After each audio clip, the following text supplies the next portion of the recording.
Hey, it's your boy SergDragon, and welcome back to another edition of the Heavens Monsters podcast. With me always is Team Money, His Majesty, Team Terence. There you go. And just move that aside. Today we'll be covering Raw and Smackdown on June 3rd and 4th. So here we go. Sadly to say, the websites are not showing who kicked off the Monday Night Raw, but I do remember it was Roman Reigns. But that wouldn't be the information that we showed first. It would be actually because of what Brock Lesnar did, he was told to make a choice as to who he's going to cash in his title that night. So that's what he was going to do, is to select who he's going to fight. Even though Kofi Kingston didn't show up the whole damn night. It looks like he already made his decision. We'll have to see. We would have Roman Reigns first up to bat as part of the 4-card shakeup. And we would have him team up with his cousins, the Usos, versus the Revival and Drew McIntyre. Ultimately, sadly, Drew McIntyre and the Revival ended up winning against Uso and Roman Reigns thanks to the interference of Shane McMahon. Next, we have The Miz hosts Miz TV with a special guest Universal Champion Seth Rollins during the segment, and Brock Lesnar and Paul Heyman arrive backstage. We then have the Lucha House Party come to the ring for a tag team match, but are interrupted by Lars Sullivan. The trio fight Sullivan off. Now, this one's going to be pretty good, fast, because we're not getting a lot of info. Damn. It was part of the next checkup. WWE Tag Team Champions, the Iconics, talk trash to Nikki Cross backstage before they are interrupted by Alexa Bliss. Peyton Royce reminds Cross that they have a match later that night, and Bliss tells Cross she will be in her corner. Yeah, I guess we'll talk about that later. We'll go down the list. Raw Women's Champion Becky Lynch comes to the ring to address the fans, but is interrupted by Lacey Evans. Once again, thank God, this woman needs to get at the end of the line. Give some of the other Raw women's, like... Don't mention Charlotte. Don't mention who I think she does. Dana Brooke, Naomi, Dana Brooke has, Natalia. Dana Brooke has been overlooked for a while because like they don't think she good. Yep, needs opportunities. Give her at least some. I don't know where Alicia Fox is. Where the hell she at? She ain't scheduled. As the two exchange words, Charlotte Flair comes to the ring and part of the shakeup. She's on Smackdown, so she's on Raw thanks to the shakeup. Second person, and she and Evans begin arguing.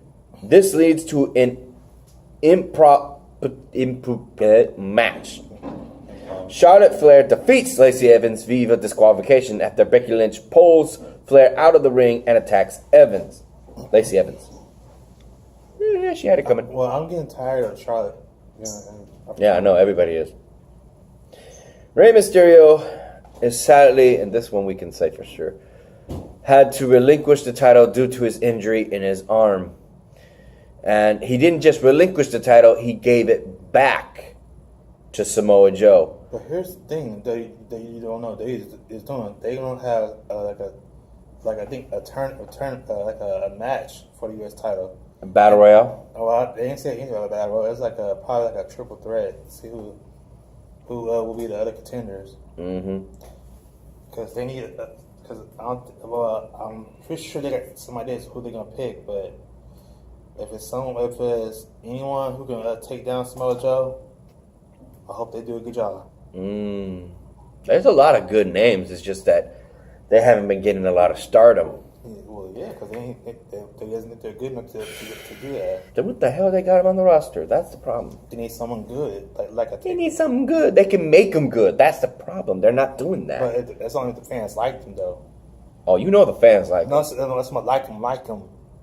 Like Triple H, Samoa Joe. They like EC3. They like Cedric Alexander, and they're screaming out for Mojo Rawley's new gimmick, and they're not even getting any stardom.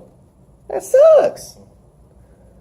In which case, after he relinquished the title respectfully and said he was going to come back, Joe ended up attacking Rey Mysterio anyway. and ultimately furthering his injury. What the hell? I'm talking about guys who can make more money. Mm-hmm. We then have a match between Braun Strowman and Bobby Lashley in an arm wrestling match. Strowman defeats Bobby Lashley, but Bobby Lashley then, in a sore loser, throws, I guess what you call it, the salt or chalk right in his eyes and attacks him and uses his own finishing move, the walking or running power slam on Braun Strowman, showing that he isn't the only powerhouse in the Raw roster. That's a good feat for him to do that to Braun Strowman of all people, considering his size and weight. I've seen it happen to all guys that did it, but that's like dust. They don't call it just like chalk or anything. That's what I thought it was, chalk or salt, powder. It's mostly like they usually call it, say either dust or powder. I heard it was chalk because that's what Mark Henry uses when he's doing his weightlifting Olympic champ. That's like a different type of thing. Yeah, that's what I'm saying. Nikki Cross then goes on to fight Peyton Royce, and this I remember because this was you remember. Yeah. Courtesy of her having coffee brought to her during the ring match. What was he? Billy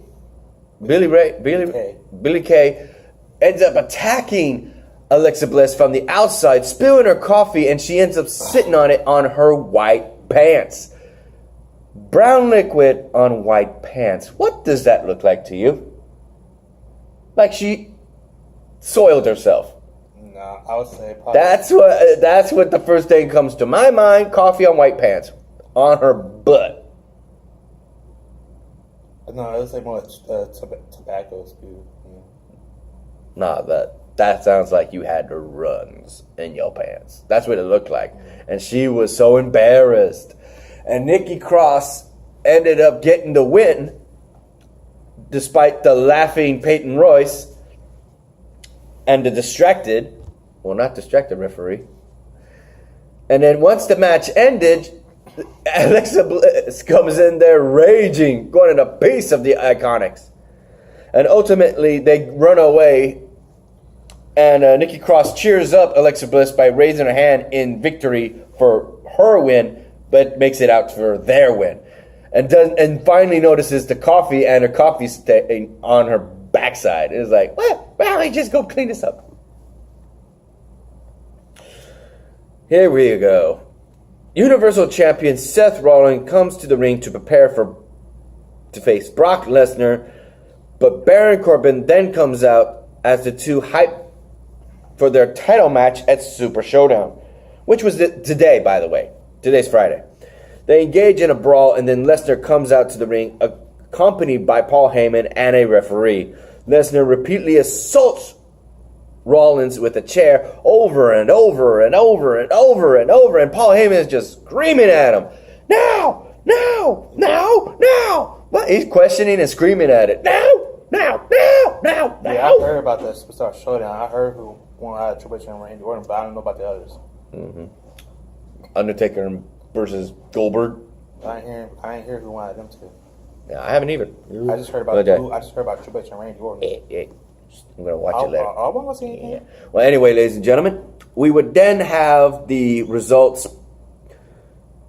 Brock Lesnar would say that Friday is when he's going to cash it in. So he's going to be there during Seth Rollins and Baron Corbin's match. Oh, damn.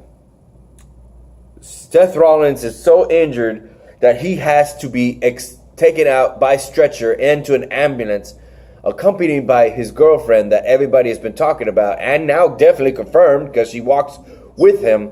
Becky Lynch walks with injured Seth Rollins in the ambulance out of the arena. But I think they posted it. Yeah, they kind of posted it. They actually have been hounded by that since they were together at the Hall of Fame. I think Mikey posted who won the match. Okay, then shut up. I didn't say anything about that. Yeah, What's the language? Shut up. Shut up. I'm taking my belt. Silence, motherfucker! I'm going to say anything who won. Are you going to take it back? I'm not going to say who won that match anyway, because I know you want to see it. My belt. You take your belt off, what? Mr. Pinch. I'm going to fight like a girl. He's gonna fight like a girl, and I'm doing this pinching. All I'm doing is pinching. That's what you're doing too. That's what girls do, pinch. Look how easy it is. Just so simple. So you are just like a girl. Let's get.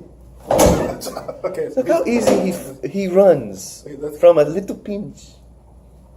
Get in touch with his female side.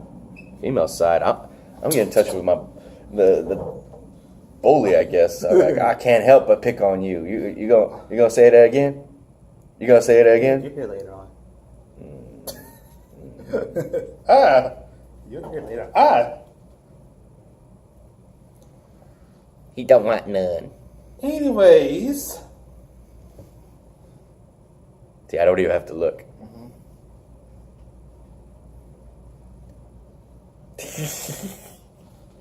Crane style. We then have the latest episode of Bray Wyatt, Firefly, in which case it would be talking about this pig that was actually referenced because we didn't have literally in his likeness with devil horns and empty black eyes of Vince McMahon, two puppets that symbolize what we will imagine is what Vince was talking about Bray Wyatt being fat, that he needs to lose weight and work out more. I was like, damn. That's what you tell wrestlers sometimes. Yeah. Watch, he's going to do that with Kevin Owens if he hasn't already. Well, Kevin Owens already did that. He lost a little bit of weight. And he got more tattoos on. He didn't have tattoos up to the bowl. Now he's got it over it. God dang. We then have a promo between Triple H and Randy Orton engaging on talking trash. One thing was mentioned by Randy Orton was that he would get his balls from Stephanie's purse, and Triple H saying that balls are so humongous, but you wouldn't know about having big balls because you ain't never have any. I was like, damn, they really. I never heard that comeback before. I have. Having big balls. But coming out of somebody's purse. I heard that from the Rock and Stone Cold. Yeah. Ricochet then goes against I guess you would call it a rubber match to determine who would win between Ricochet and Cesaro. For a third time, we would have Ricochet defeating Cesaro. But like a sore loser, he wants to take it out on Ricochet and bring out a table. Funny thing, he was under the ring the whole time. I fast forward to that match. I didn't. We had R-Truth in the arena, ladies and gentlemen. Son of a bitch. I'm trying to remember. Who was the other third person from Smackdown? I forget. I don't think it's listed here. I ain't gonna tell you. That sucks. Well, the third person was definitely, by default, R-Truth. Because he's from SmackDown, he's got the 24/7 title, and he's hiding under the ring, and he's being dragged out by the table, and he's like... Well, speaking of that, I just got news about that belt. They said people don't like that belt. Well, this would happen, because after that match, you would then have R-Truth running like hell from everybody. I mean, everybody was trying to get that title belt, and he successfully got away again to SmackDown Live. Oh, in other news, the week prior on the Sunday, R-Truth would lose the title on a golf course by Jinder Mahal, only to quickly get that title back from him, so he's the 4-time champ. Yeah, how many times is he going to win that title? He's going to hold on to that title as long as he can. We then have the segment ending the show, literally cutting him off after he said his lines, and into the next show on USA Channel. We would have The Undertaker sending a message to Goldberg saying that you're next at the end, and then cut. That would be it for Raw. Let's go ahead and get to June 4th for SmackDown 2019. A shout out to our boys Xavier Hill and Mike Henry. A link to their YouTube pages will be in the descriptions down below. And a remaining shout out to Renee, Andre, Pharaoh, Chris Petrie, and Delvin. Ooh, that's good. Quick results. Another quick results. Damn it. I told you, they don't know how to do their product, man. Well, this is your wrestling source. That's the problem. That's part of WWE and other wrestling companies. This is somebody else. This is somebody who put in all this info. They didn't even bother to do all the details. I just put in the results. Damn it. They did that for, they did the same thing. Well, I can say this much. Kofi Kingston started off the show mentioning with Xavier Woods, his accomplishments, his tour to, what was that place? Goda? What? I never heard of that place in Africa. When he went to his hometown, where he was originally born. Who? Kofi Kingston. You mean South Africa? Yeah, but they specifically mentioned the place. They don't mention it here. Son of a. Damn it.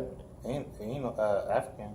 Yeah, they said it. He was originally born there and raised before coming to America. Dude, this is South Africa because he has an American accent, bro. Tell that. No, he's got a thick. Underneath that American accent, he's got an accent. He got an accent. That was his home. It was his grandma, his this, his that. They were all there in South Africa. In Gouda, or whatever you call it. That's what Justin Gabriel's from. He would be welcomed by the king, president of this part, principal, whatever. He was, man, they were screaming out his name. You saw that part on SmackDown? I fast forward to that part. Man, you missing out. That was a touching subject. In which case, we would be interrupted after that clip. We would have Dolph Ziggler showcasing his history and why he should be. That should have been him going to WrestleMania, Elimination Chamber, and having all this. I'm with Dolph Ziggler. I don't like Kofi Kingston State champion. Let it rain. Let it rain. It's the new day. Let it rain. Yeah, I know. You're not the only one. Xavier Woods said it too. Not Xavier Woods. Xavier Hill said it too on his rant on Kevin Owens. He don't like him. You don't like either of them. Or Daniel Bryan. Shout out to our boy Xavier Hill right there. Ultimately, they would have a match. He would go to the back. Kevin Owens, and first shake-up wild card would be Sami Zayn teaming up with Kevin Owens to fight Kofi Kingston and Xavier Woods. Excuse me.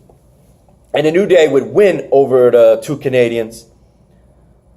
But sadly, Dolph Ziggler super kicks both Kofi Kingston and Xavier Woods, getting a drop on them. Thank you, Dolph. Next, we have Alexa Bliss hosting a moment of bliss with guest SmackDown's Women's Champion Bayley. Bayley eventually snaps because of how Alexa Bliss is just waiting for coffee, not even being a professional. Should have had this prepped before, but nope. She's doing it while the show, instead of asking her questions, making it all about her and her coffee. That's her gimmick of late. It's her coffee. Having it in her cup. Well, she slaps that coffee right out of her hand, and Charlotte Flair and Carmella come out to state their claim to the title of SmackDown. And everybody is asking, why is Alexa Bliss from Raw trying to get a title shot when she should be trying to go for a Becky Lynch? That makes no sense. Well, it would be made by Shane McMahon that those three would fight each other in a triple threat to determine the number one contender at Super Showdown. Or at Battleground. That's right. Stomping Ground. Not Battleground. At Stomping Ground, it would be... Well, first, let me say who win the match. You mean Super Showdown, brother? No, they said at Stomping Ground. That's what Charlotte Flair said. Are you talking about who gonna win?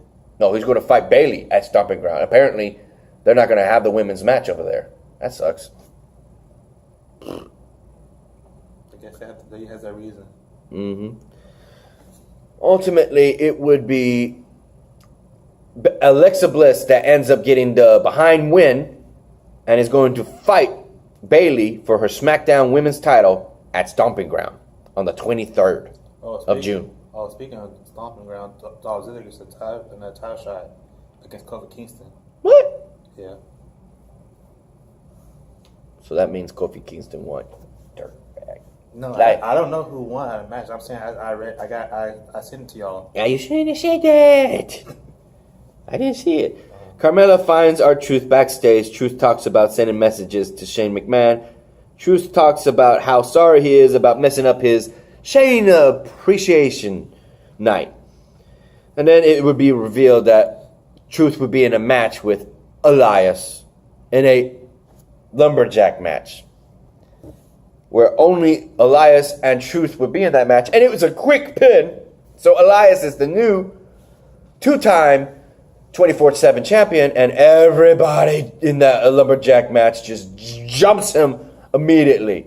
He tries to crawl away while the chaos is ensuing inside the ring, and he's around the corner of the mat of the ring. He runs into R-Truth, and they crawl underneath the ring and with a ref, and you can hear it, 1, 2, 3. And honestly, it's been announced, and you're new 24/7 champion, 5-time 24/7 champion. The fans are not happy about that title, though. Actually, yeah, I can say this now. He's a 6-time champion. Courtesy of them going from the plane after SmackDown, he would be pinned right on the driveway or runway of the airplanes before it even goes off by Jinder Mahal. Once again, 2-time 24/7 champion Jinder Mahal is champ on the plane, and R-Truth gets the referee. And this is the funny part. You and me watched this. We watched it together. We watched that part where he got pinned on the driveway of the planes.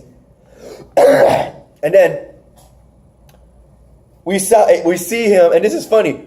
You thought it was other passengers. They weren't all wrestlers. I could tell they were all wrestlers. They were all sharing the damn plane. And you would see him taking off the blanket of all the wrestlers that had their face covered. You had some of the Lucha House Party. He uncovered what appeared to be Humberto. Let me turn that back on.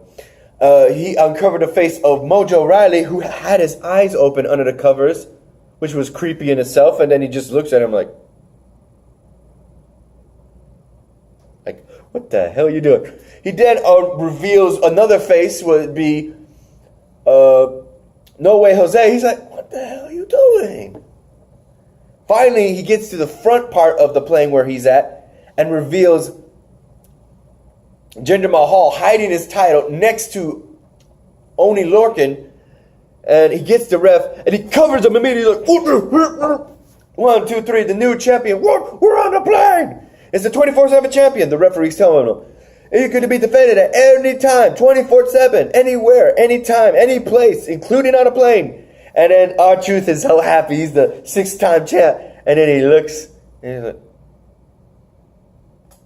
and he bolts to the upstairs of the plane, and everybody's chasing him and trying to say, Truth. You see EC3, you see Oni Looking, you see the House Party, you see No Way Jose, you see Cedric Alexander, you see Humberto, you see everybody. Everybody was chasing his ass. And there, he locks himself in the freaking restroom and banging on the door. Truth! You can see it with his freaking, I don't know what the hell. He's got that freaking night eye cover thing on EC3's face. Still, he's screaming out Truth, and he's talking to his child like, I'm gonna hold on to you. Yeah, you can't be with nobody. You always cheating on me. Going to everybody. Yeah, don't you do that. Oh, God. Truth is doing that again. I remember yesterday you thought that one of those guys who was chasing after R-Truth was Road Dogg. I said, bro. No, it wasn't Road Dogg. It was either Eric Young. I thought it was Road Dogg because it was bald. Or Mike Kanellis. One of the two. But see, Road Dogg, he working backstage in WWE. Yeah, he was. That wasn't him. It looked like it. It sounded like him. It was probably Mike Kanellis. That's what I'm thinking, or Eric Young, because their voices are deep. Okay, turn this on. So that's the situation on the 24/7 title. I love this title. I love it with a passion. I love it. I understand the fans don't like it. The belt. They don't like the color. Then change it to black. No, because when they first debuted, did you heard that the fans were booing that belt? Hardcore. I heard it. That's what they want. Yeah. And, like, there's comments by the fans saying that they doesn't know what they're doing. Okay. I don't remember that. I don't remember this. I read about it. My brother even showed it to me when I was at his house. He said that they doesn't know what they're doing. We then have Shane McMahon calling out Roman Reigns with the Revival with him. And they make fun of freaking Roman Reigns as they beat him up. That's right. Roman Reigns was beaten up ruthlessly after his triple threat. A six-man tag with his cousins by Shane McMahon, Drew McIntyre, and the Revival on Monday Night Raw. So they're just rolling that clip over and over and over. Until finally Roman Reigns comes out and beats the hell out of him before Drew McIntyre hits him with a Claymore from out of nowhere. And he just rolls into the ring and Shane McMahon spears him once again, injuring him for Super Showdown, which I'll have to see when I get home. Hopefully I have enough time because I got to wake up early for the, Pokemon Go Community Day in June for Slack Off. Yeah, buddy. Lars Sullivan is interviewed talking about how he's going to take down the Three Blind Mice nursery rhyme and talking about them as the Lucha House Party, the three members, and says, why would you ask, why do I do this? Do you ask a lion, why does he hunt? Or you ask a person who sings, why do they sing? I don't know. It goes on. And he's eerie nonetheless.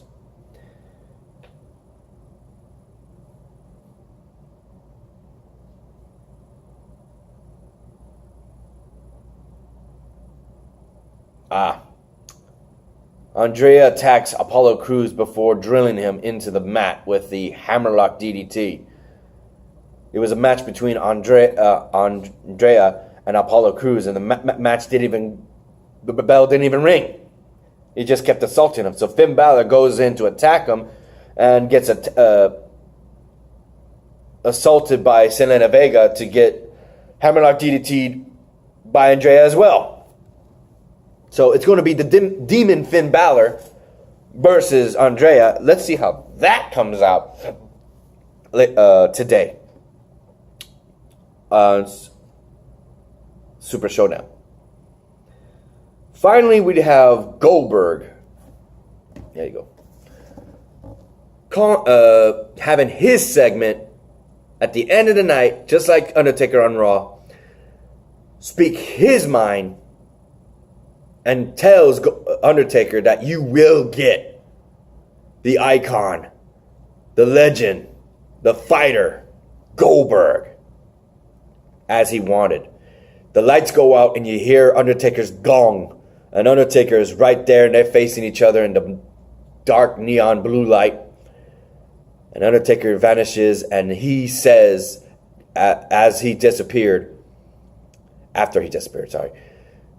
Goldberg says that you're next to rest in peace. Ooh, yeah. They are hitting each other's lines. Ooh, that is just, this is going to be good. Yeah, this is a dream match. Here's the thing that but I read on social media, the fans were laughing at both of them.